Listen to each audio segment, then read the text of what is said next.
Hey everyone, Christian here, and here's a little bit of a follow-up on potting up remotely germinating seeds. So on the first one we showed you how to put them into a bag of moss and crank up the heat. The second one we showed you kind of how to take them out and put them into the pot, and this is a couple months later.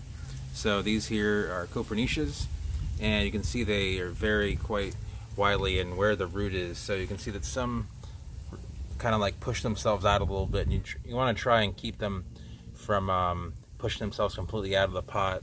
Some roots will do this. Others, such as Washingtonia and Livistona, they won't really try very hard as remote germinators to kind of push their root out, but it happens a lot with remote germinating seeds. And some, you can see that even though they do it, it still will germinate.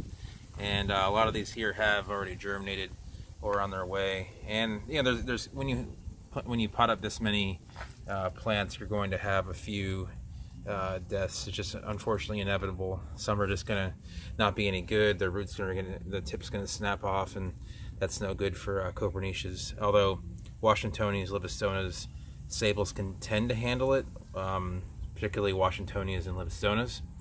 And as you can see, all the seeds here are kind of hanging above the soil for the most part. Very few are buried, and that's kind of how you want it. You want to give it some breathing room, so to speak. You don't want to rot the seed and then or rot the point at which the cotyledon, which is the first root coming out of the seed, will rot before it goes down into the soil. Let's see if we can't pick up one of these pots. These have not rooted very deeply, actually, so let's see what happens here. Nothing there. Now let's try one that might look like it's a little more deeply rooted. Okay. You guys can see that. There's one root right there. So you can see it has gone down the 7-inch pot there. So that's a good sign. You always want to see roots coming down at the bottom. Even if you don't see a leaf coming up top, a lot of times you'll see the root come down to the bottom first. And on some of these, they may look like let's see if we can find one that is, for example, right there, looks like that root is actually dead or dried out, but you can see the new leaf is coming up. So what these are doing underneath the soil is they are putting down a cotyledon and then forming sort of like a fat bulb.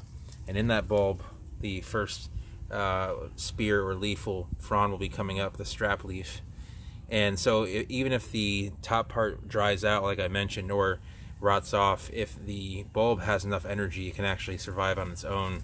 And you'll see this a lot in larger seeded remote germinators, such as Atalaya, Borassus, and it doesn't, just because you see a root drying or turning brown doesn't mean the plant is dead. It just means that maybe the bulb has taken all of the energy out of the seed, and the seed is no longer needed by the plant. So it's it's fun to watch these as they sprout when you have this many seed of multiple species. You want to kind of see what's going on, and I check out here daily for new. You kind of watch, and then like a few days ago this wasn't here, and then the spear finally came out, and you can see that the tips of the first leaves, the first fronds, are always going to be very pointy, because they got to push out of the soil and through other debris in the way to kind of get into the sun or just into the open air to start growing. And you'll see that on many. That's why many palms have kind of a pointy tip to their. I mean, this is actually relatively not sharp, but just very stiff.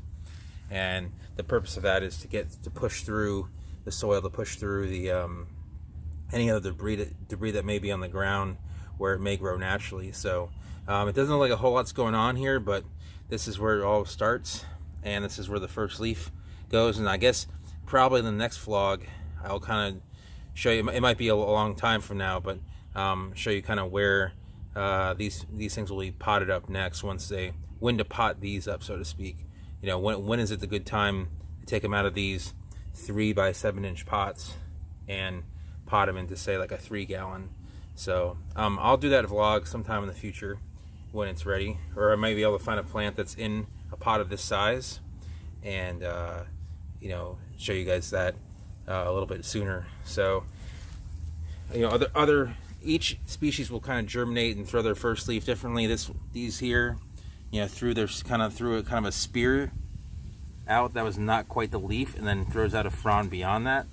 Each species is going to be different, and you know, just because it doesn't look exactly like, say, this doesn't mean that it's you know, not doing well. So these are kind of just slowly germinating. Luckily, we're having warmer temperatures here. Not today though; it's probably about in the low 60s Fahrenheit. But yeah, you know, just it's a little bit of a waiting game. Once you see it germinate, usually you think you're going to see a spike right away, but with remote germinating seeds, you're not going to see that right away. You're gonna get that root going down. It may go down for a month, even more, or 2 months before you see your first leaf, depending on how deeply it roots. Especially be patient with plants like Bismarcks. They have a very deep rooting system, and they will go down and kind of make, you know, settle themselves down below before they put up a leaf. And just kind of be, you know, aware of that. Don't give up on them, and always check for the root at the bottom. It kind of gives you a sign of what's going on. If you see rotted roots, if you see black roots or brown roots, not a good sign. But just try and keep them the bottom kind of out of the sun, where the root or where the drain holes are. So anyway, that's about it for this vlog.